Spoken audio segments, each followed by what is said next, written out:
Welcome to Adirondack Bigfoot. I'm Johnny from Adirondack Bigfoot. We just had a power outage, so we're back.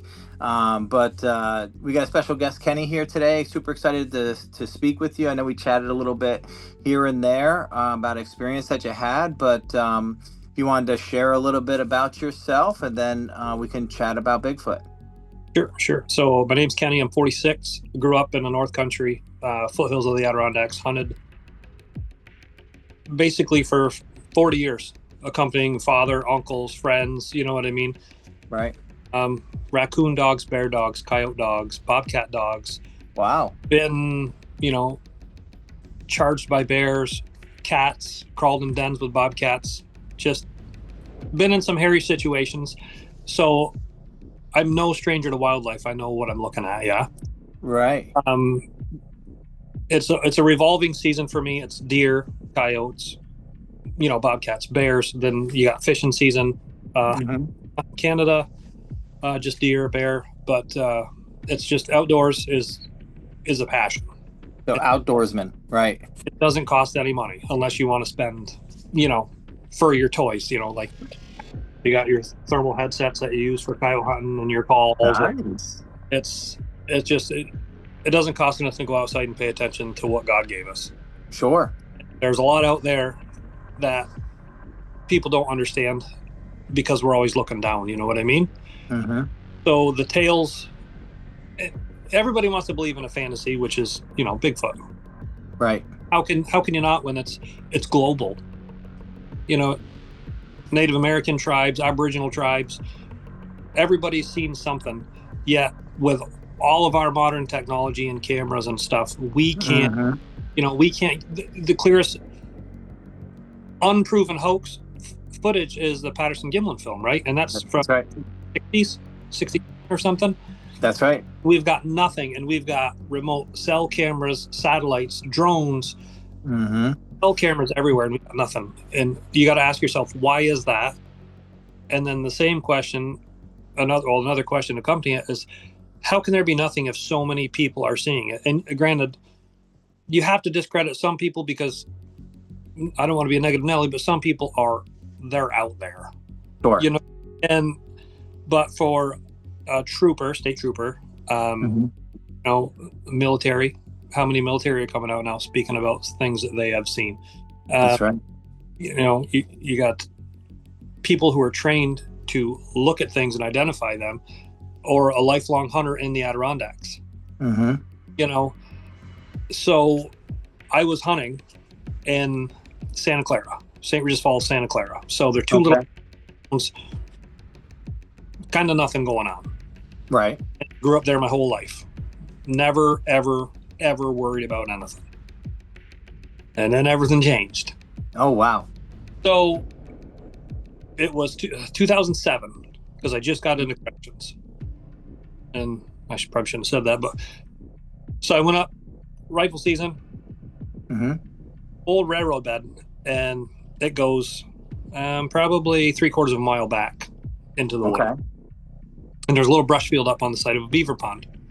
So, I took the trail up, and I come up, and it kind of goes straight, and there's a few little kitty corners in it, and it goes up a hill and around a bend, and there's the brush field.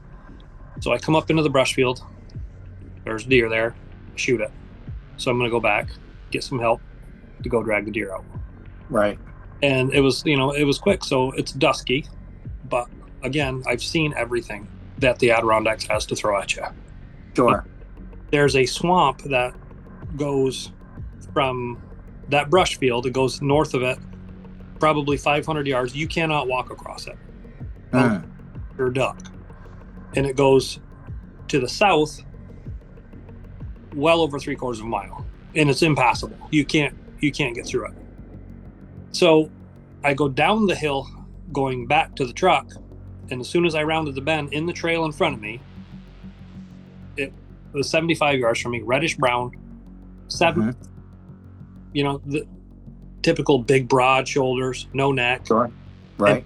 It's standing there, and I wasn't petrified with fear. I don't know. I was literally froze because I was like, I want to look at it. Right. So I wanted to bring my gun up and scope it because I knew it wasn't a man. There's no way that was a man. Right. I knew what I was looking at. 75 yards, grew up in the woods, Yeah. you're holy crap. And I couldn't, I was immobilized. Like, I knew what I was looking at and I wanted to pick my gun up, but for some reason I could not bring it up. Wow. And 5-10 seconds maybe at most, all I could muster was, hey. Right. And Yeah. it turned left, which was my right, and this is fall, so all the leaves are crunchy, even the grass. Right. It never made a sound. I mean, nothing. And it walked up the ridge to my right into the open hardwoods. But as soon as it left the trail and went just up out of that little ditch line, it was gone. It was gone. Wow. So when I made the comment, it's flesh and blood, but it's something else. Sure. There's no other way to describe it, and without sounding like a nut job that needs to be put on medication. How does a creature that big go in dry leaves? Because a bear, I've been around bears enough, they can walk up on you in like the spruces and the pines without making much, because they're soft pads, right? Right. And they sneak. But when you have a foot, that big, it's going to make in the hardwoods. And there was absolutely nothing. Wow. Which absolutely baffled me. Yeah. So that kind of changed. No more big woods hunting for me. There's no way. I'm not going up there where it's, unless, I have hours in the day, I'll go in for a couple hours, walk around swamps and get out way before sunset. Yeah. I just, not that I'm scared, but it's like, how, if it can do that, I mean, how many times was it next to us or anyone when you're just walking through the woods and you don't know? Obviously, if it wanted to hurt me, it could have. Right. Yes. Yeah. Yeah. But it's just, you got people saying, this is Bigfoot, this is Bigfoot, this is Bigfoot. And then you hear their like, if it's a person from the city, it could have been a bear standing, you know what I mean? Or something. But it's just, I can't explain it. And I know what. And the fact that I couldn't bring my gun up when I've been charged by bears at, and shot them at 5 and 10 yards. I couldn't physically pick my gun up. I wanted to, cognitively thinking. Yeah. But I couldn't do it. Wow. That's super interesting. I never heard that before. And, I get a lot of questions all the time going, well, what if you see a Bigfoot? What are you going to do? I have no idea. Right. You'd have to see what the situation holds. And then to your point, listening to your encounter is super important because, you just want to get a good look at it. And then you're probably in so much shock. Hey, right? Say whatever you can say, but... get out. I mean, it wasn't fear. It was just, I was literally frozen. And all I could muster was like, I should have been like, dude, I don't want to bother you, but could I please talk to you? But all I could, hey, that's all I could get out. And look back, you're like, what if? Right. All the YouTube videos of the deer hunters up in Maine and stuff, and they got the GoPros on their shoulder. Sure. But, would it have shown up if I had a camera? Because I know my one buddy has 27 cell cameras out. I have another one with like almost 20 cell cameras out. Wow. How can anything not get caught on camera? Those are only 2 guys, and that's almost 50 cameras. I agree. Yeah. It's just baffling. It is very baffling. And, I started out with thinking Bigfoot is flesh and blood. I still think that, but I think there's more to it. What that more to is, I have no idea. I've gone through many different theories. I listen to a lot of folks, and it could be anything. My newest something I'm hanging on to is frequency and vibration. That they possibly operate at a different frequency or vibrate a different way than we do, which would help with some of the unexplained pieces. And I think it's more of just trying to put the pieces together and make sense of it all. It's so the whole frequency thing, how do they communicate? Is it infrasound, or like all the it's people singularly are usually pretty smart. There's some that are not, but it's way too much for anyone to grasp on what is actually happening around us, because we're so desensitized. I mean, you got Aboriginals who basically live in the Stone Age, but they walk the ley lines on the earth because they can feel the energy through their feet. Yeah. So we've forgotten, even though we have our phones and thermals and technology, they're the ones that are, they have it together. Yeah. Can't grasp it. And Linda Moulton Howe said that there was a report of a guy out west who saw one, shot at it with a 30-06, and it disappeared in a flash of light. I mean, wow. But again, that's another story. But what do you believe? Because like I saw it 75 yards in front of me. Sure. It my right, and it was gone. There's no way. Yeah. Well, I believe you. Did you know about, was it last week or the week before last, there was a 911 call again at Wilson Hill? No. For a 7 to 8 foot tall creature? No. It's another one. Really? Yes, sir. Wow. Is there a way? How'd you get that information? That was sent to me by my wife. It was a scanner report. Oh, okay. He is a technological genius, as we learned earlier. And yeah, she screenshot it and sent it to me. And it's Wilson Hill has a lot going on. Yeah. I could tell you one other thing that I had a witness with, but I don't know if we want to get into that maybe another day. That was really eerie. That was a really weird. That one scared me, actually. All right. Well, we could chat about that real quick if you want. But let's talk a little bit about the Bigfoot encounter. So you said about 45 yards away? About 75. Oh, 75. Yeah. So that's far enough away to where you couldn't really make out any real details or anything like that, right? You know that it had pectoral muscles. Sure. Oh, great. Like the traps. Yep. There was no neck. It was like the top of the head. Yep. And then shoulders. Yeah. Wow. Yep.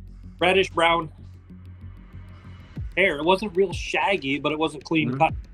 Just reddish brown hair. Yeah, moving away from you, so you're looking at the back of the head? No, I was looking. When it came out, like we saw each other at the same time, and I was just like, I had the 300 Winchester, and I was froze. We were just looking at it. Wow. Did you see his eyes? Eye shine? Anything? No, because it was dusk. I didn't have a light on. I was just out, and I couldn't see any facial details. Dark, but I couldn't. I've got a wide nose or a thin nose, or yeah. Okay, no problem. Did you how did you feel other than kind of frozen there? Like, was it like in shock, or you said not fear? Well, it wasn't fear. I was just like, I was like, holy shit, that's a Sasquatch. Like, yeah. There's no doubt in my mind where I was. Yeah. That was not a person in a suit, because there's no way he came across that swamp. You can't cross. There's beaver dams, but the one was up where I had just shot the deer, so I know he didn't come across there because I was there. And the other, probably 300 yards from where, 250 yards from where I actually saw it. Yeah. So, but the fact that it turned to my right and went up that little hardwood ridge in the leaves, never made a sound. That was like, this is not normal. Yeah, because that makes no sense to you, because I grew up doing it. That's impossible, right? You would hear something. Wow, that's very intriguing. So, how do you feel about it now, looking back? I wish I would have did, but again, I wish I would have did things different. Like tried harder. It was like my mind shut down, and it was like, do not bring up your gun. Sure. I should have mentally tried harder to get a better look at it. And Yeah. did go back and look for tracks. There was nothing because the ground was hard. There was nothing in the leaves. The trail where I actually saw it was hard. Mm-hmm. And there was no depressions in the leaves. Like, you couldn't see like a person will walk and kind of scuff their feet along because we're kind of lazy and don't like to pick our feet up. Yep. Nothing. Nothing. So when you think about, not really being able to speak, not being able to raise your gun, do you feel like, I don't know if you've heard about mind speak. Do you feel like maybe you were told, hey, don't shoot, don't lift the gun? I mean, like, I didn't hear anything in my head because, the mind speak thing has only been talked about in the last couple of years that I have heard. Sure. I didn't hear anything in my head, but for some reason, like I said, I react really well. And I didn't want to shoot it. I wanted to look at it, but I couldn't. So it was something telling me or overpowering my thought process to say, right. Don't do it. Right. Wow. Woo! You gave me the chills with that, man. I explain it because, like I said, I mean, I've been in hairy situations with wildlife. Yeah. Yeah. I just couldn't do it. I could not bring it up to look at it. Wow. So interesting. And it's always interesting how it affects people. So about how long ago was this? It was 2007. Okay. So since then, have you found yourself doing a lot of research? A lot more open-minded to things. Yeah. And I try to pick things because I wouldn't say it's an obsession, but it's a very intriguing, overwhelming hobby. So every YouTube video or show I watch, and like most of them, I understand that people have to have ratings because that's what's going to make the show. Yeah. But approaching it from a realistic standpoint as a hunter, like most of it is just absolutely ludicrous. Hey, power's back on. Back. Yeah. Everything just fired up. Yeah. Perfect. Yeah. I'm with you on that. So, I mean, everybody looks at it through a different lens. And, I call myself a investigative journalist. And the reason being is I don't claim to be a researcher in the sense of I am spending all my time in the woods really trying to find Bigfoot, right? I'm not hunting him down. What I like to do is listen to the folks who had encounters or experiences and go visit the area and just take a look around. Do we see any prints? Is there any unusual tree breaks, twists, things like that would possibly indicate that there was some evidence or there was a Bigfoot in the area, right? And put those pieces together. And it's my hobby. I don't forever see this becoming my full-time job because I have a full-time job. Right. So gotta pay taxes. That's right. Yeah, we gotta pay the bills, man. So what I find a lot talking with folks is when you have some sort of experience or encounter that's unexplained or Bigfoot related, as in like you eyewitness, right? So that you've seen it. So you're going, okay, it's real.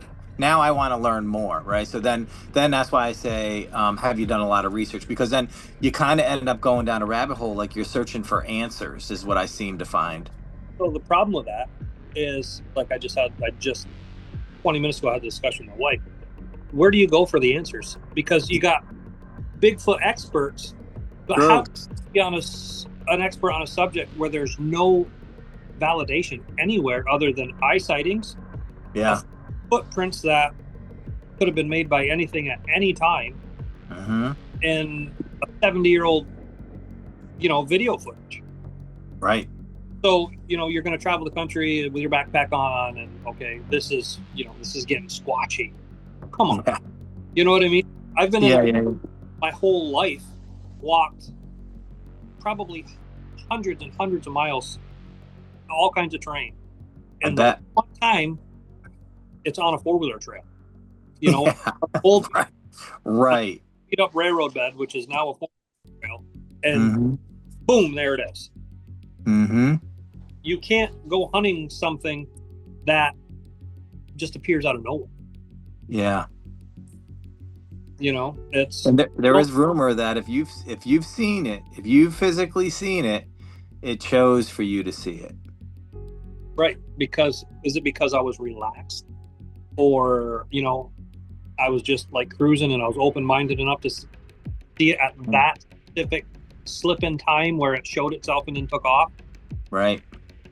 It's Possible. to grasp. The only time that there was ever that I know of frequented sites was Whitehall back during the sheriff. Yeah. Whitehall, Abear Road. Yeah, I know the whole. I live right down. So Fort Anne is the next town over from Whitehall. So I'm right down the road. so one of the gentlemen that was on duty that night as an officer, I did a full interview with him, and we're kind of buds now. So we chatted up every once in a while. But yeah, 1976. That's wow. I listened to the guy talk on a couple interviews, and it's just like you can tell years and years and years later, he's a hardened man. He's law enforcement, different generation when defense men were men, and it shook him to the core. Yeah, and the other part about it, there's about a dozen people that seen it that night. That's insane. And it wasn't that night; it was 2 nights in a row. So it's just so interesting, and that's so New York made that classified it as a Bigfoot sanctuary, so you're not allowed to hunt Bigfoot. Yep. In Whitehall. Was it? I don't know if it was him or not. For whatever reason, I can't think of his name. He said it sounded like a tuning fork in the air, or something. On one of his interviews, and then I remember a Ron Moorhead interview, and that's what he said it sounded like. And then that's when they were hearing all the the samurai sounds and all that other stuff. Yeah, there's a few different guys that chat a lot about it. The most common one is Brian Goslin. He's the one you hear the most from, and the reason being is he was the one from the beginning that really talked about it, and he was the town kook because of it for many of years till now. It's a big deal, and the town has its place on the map now because of him being relentless about saying, "Hey, that's what I saw." I get laughed at all the time. It is what I know what I saw, and when you see it, you're going to be like, yeah, sorry about that. Yeah, right. It was one daylight encounter that I will never forget, and I don't want to go back up to the big woods ever. Wow. And the big deer are. So it kind of sucks, but I don't want to do that again. Yeah. Interesting. Well, there's a lot there. You got my mind. You piqued my interest. I'm all over the board. I definitely would love to get up there at some point, take a look around, at least put the drone up. That's the one thing I love about fall. So I hate fall, right? Because it's hunting season, so I can't get in the woods as much.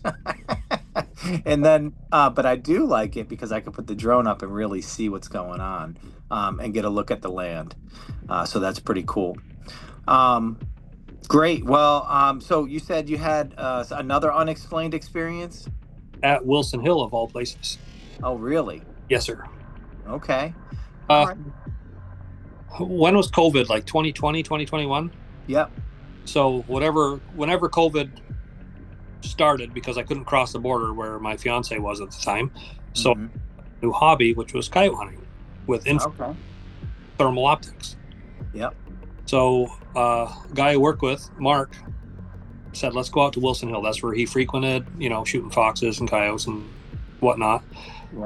Yeah, let's go. So we went once, nothing. We watched some deer and whatnot at night. Went again after it had snowed, and standing behind. So it's a state park, like a wildlife refuge. Okay. Hunt on. So we parked the truck on one side of the state barn, and we just sit on the back of it so that we're not casting a shadow, and we have a backdrop. We're not silhouetted, so the game can't see us. So we're standing. So I'm watching to the left with an infrared scope, so I can see wicked detail. Right? It's like daytime, basically.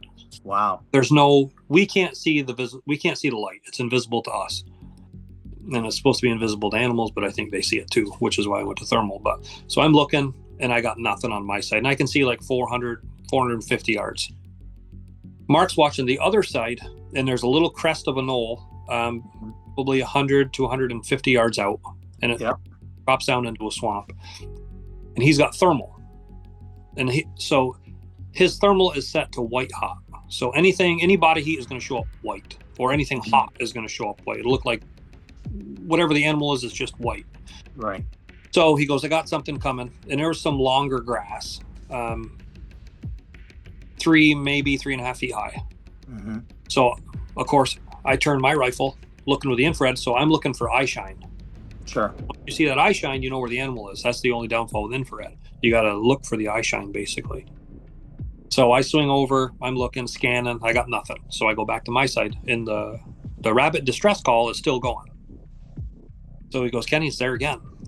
So I swing it back over. I'm looking, I got nothing. Mm-hmm. I go back the third time. He goes, it's right there. It's going right to the call. So I go, dude, I don't see anything. Let me get in your scope so I know where to look. Because I was, I was unsure. Maybe I was on the wrong side of the hill, on the low side, and it was on the high side.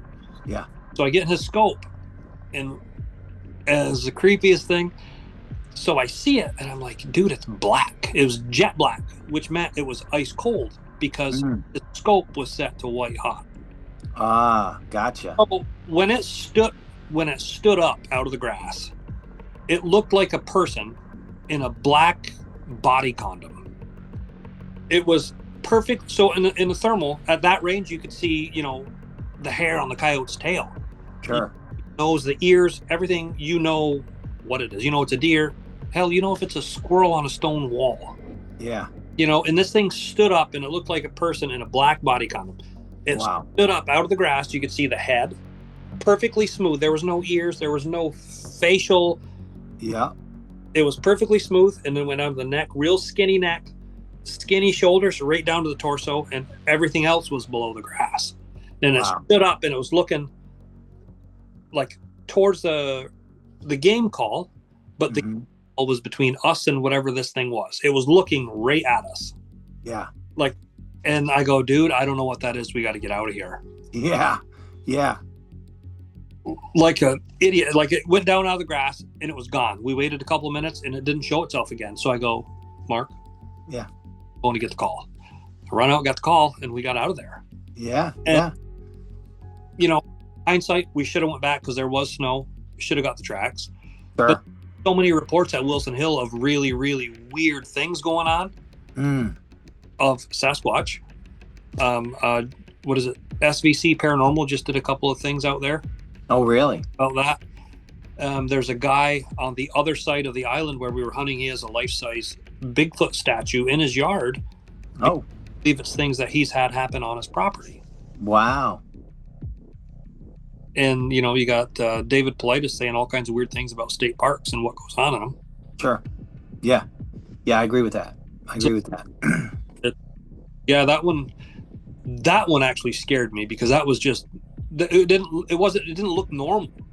It was perfectly smooth. Yeah, something ain't right. It felt really eerie. Like a skinwalker.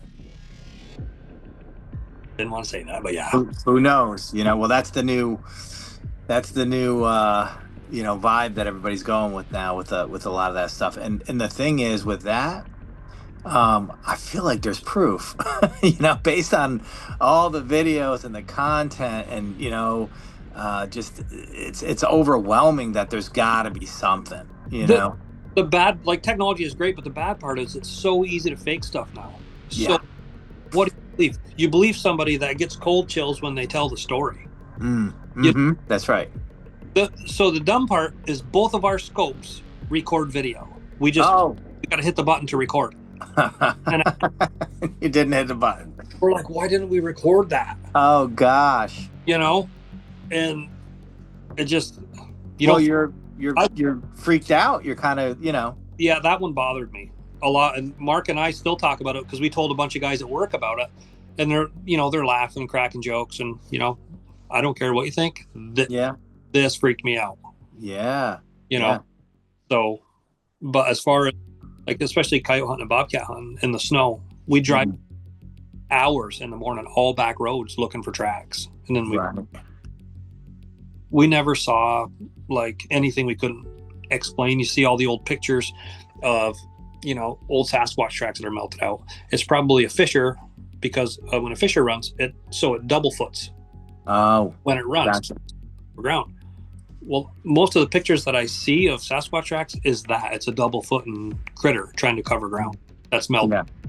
That's I got to discredit everything because I've seen it for years. Sure. Yeah. About ratings for these people to have a successful TV show, but you're telling people lies. Right. So that way this person is going to go out and say, oh my God, I seen this. This is a Sasquatch track or whatever. And then, some pro hunter is going to be like, that is totally not it. You are so wrong. Right. Yeah. I get a lot of that in the comments, but it's okay. Oh. But me and a couple of my buddies had a really, we call ourselves the Bigfoot. So a few folks that I've had conversations with and chatted with, like I'm chatting with you, and then we're kind of in a group chat now, and we were talking about that the other day, actually, a long drawn out conversation, because it ends up like that. It seems like anyone who gets into the Bigfoot world and starts putting out content, whether it be movies, TV shows, YouTube channels, podcasts, after a while, it really seems like they're putting out content that's not real, right? Yeah. Because they've gotten themselves so deep into it that they depend on it, and they have to come up with something. What's next, and that's what we were chatting about, because we were like, we're out here for real. We're not doing that. We're out here for real, and we take all the ridicule. So it's investigative journalist, and not considering yourself a Bigfoot expert gives. Yeah. To me, it gives you more validity than somebody that has a TV show that's like going everywhere and saying, "Oh, this is definitely Sasquatch territory." Nobody knows what Sasquatch territory is, because it's seen everywhere by all walks of life, every class of people in the locations you could think of. Yeah. In the whole world. In the whole world. Yeah. Nothing concrete. Yeah. Nothing concrete. They're like, well, we got to have a body. Well, how can we get a body if it's seen once in a state? We got how many 20,000 bears in New York State? Yeah. Or more, maybe 40,000 it might be. How that a year? One or two? Yeah. So if you have a population of Sasquatch, and again, I don't know how it can exist because it basically disappeared in front of my eyes. So it's more. How are we going to find a body? Yeah. Yeah. And the fact that people say they travel through cave systems out west, that's ludicrous. Nah. Anything that lives in the dark, you look at the Mariana Trench, everything's white or bioluminescence. Yeah. So that's right. It's none of that, because none of them ever been described as that ever. Yeah. I was listening to somebody talk about frequency and vibration, and they said that we could be there can be multiple dimensions, and it's not even really dimensions. It's just that one is operating at a different frequency than the other, and they can be operating simultaneously, and you wouldn't even know it. Right. Yeah. Right. So that's what I don't want to sound like a nut job and be admitted, but what if the sightings, like I said earlier, what if it's a slip in time? Right. Yes. Yeah. That's. What if there was something's off at that particular moment? Yeah. Or something that screwed up the residency. Right. For that second. Yep. It's the same thing with ghosts. What if they're really not ghosts? What if it's a different? That's right. And it's just a slip in time. Something happened that messed up that harmonic frequency. Yeah. And caused that impulse to let us see it. Yeah. Yeah. Yeah, I'm with you on that 100%. And when you think about it outside of the Bigfoot field, right? So everybody gets a little weird when you start talking Bigfoot, but I've seen pictures and video of, like, you're staring dead at a deer on a video, and this is before AI and all that stuff, and then the deer turns and it's actually 3 deer. And like that was never 3 deer. That's physically impossible, and they say that that's a real video of, like you said, like a slip in time, or something's off. It's a glitch. It's a glitch. Right. Right. It's, as like I said earlier, it's too much for us to wrap our head around. Yeah. And you want to understand it, but I don't think we possibly could.